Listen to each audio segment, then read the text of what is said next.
Going on, guys? It's Matt. I'm a medical device manager. I've been in the med sales space for about 3 years now, so definitely no veteran by any means, but I have been able to scale my business significantly in a quick amount of time. So I want to help you do the same. I want to help you break in, and I want to try and be a mentor to you in any way that I can. So, I coined this channel, Becoming 1%, because I want you to become 1% of the medical sales applicants, the medical sales managers, anything you're doing medical sales, and really anything you're doing in life.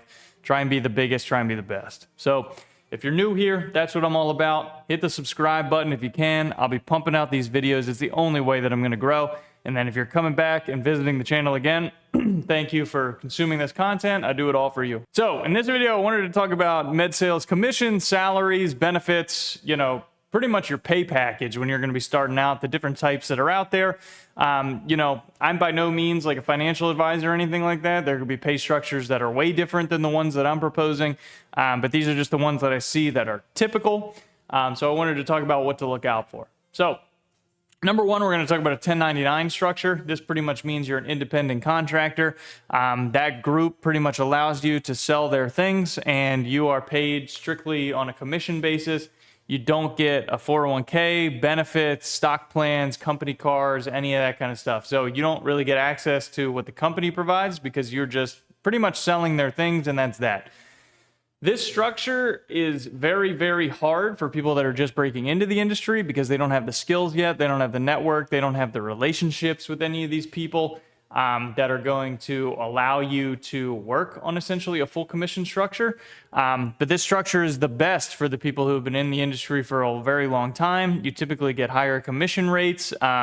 You can go to other companies and sell their products as well because, you're a 1099 from that structure. Like the company doesn't own you. You're on a contract with them, but you can go off and do your own thing. So if you've been in the industry a long time, 1099 might be a great thing. But it still might also be not because sometimes, if you have a bigger family, you want the 401k, you want the benefits from a W-2 job. So it really is, a pro and con list. But that's typically what I've seen, people like, people dislike about those types of structures. So another one, which this is typically the best for people that are going to be breaking in at first, is a W-2 structure. So you are a direct employee for that company. You can get a 401k, benefits, car allowance, any of that kind of stuff. You get your taxes taken out. So this could be amazing for a person just breaking in. Now, typically, the people that are just breaking in get a base salary. Sometimes they get access to a commission structure as well, sometimes not. But that commission structure is going to be very small for people just breaking in because, obviously they're paying the bulk of what they're going to be paying you on a salary, and they're probably going to be losing money on you each and every month until you actually start selling things. So they don't really give you a commission override on top of that. The only difference is if you're on a guarantee, which essentially means a salary. If you're on a guarantee, if you sell more than what your guarantee is, then they'll usually pay you commission on it. Some structures are different than this. Some structures you'll get no commission, but typically when you start selling over your guarantee is when they start paying you more. Which leads me to my next point of wanting to talk about the guarantee a little bit. So you might think if you're getting into a sales role that a bigger guarantee is better because it means more money.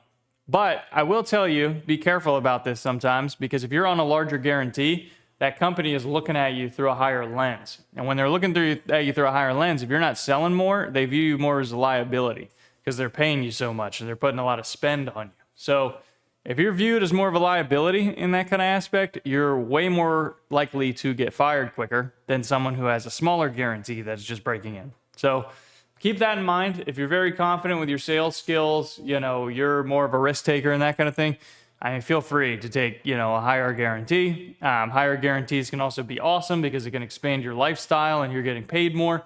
But that is just something to keep in mind because I've seen a lot of people get burned by it. They have wanted very high guarantees. They've gotten it. They didn't sell anything in, a couple months, and now they're already under the bullseye of the company. So keep that in mind. So one thing I want you to be aware of that I actually didn't really do in the beginning is run the numbers on all of, so for example, when you're interviewing at a company, ask them typically like, what is the ASP on certain items? So like the average sale price on certain items, and then see what your commission structure is laid out in your contract. And that's how you're really going to be able to see how much money you can really make by selling these products. So if you have a crappy percentage and the average sales price isn't a lot, even if you're getting a bigger guarantee, you're going to be able to know that this isn't something that's going to be sustainable long term.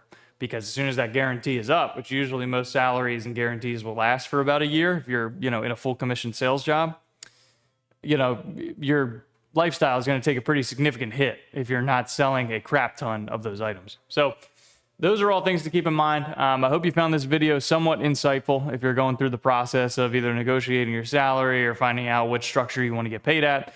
As always, hit me up on LinkedIn, Instagram, email me, anything, I'd love to chat. Thanks.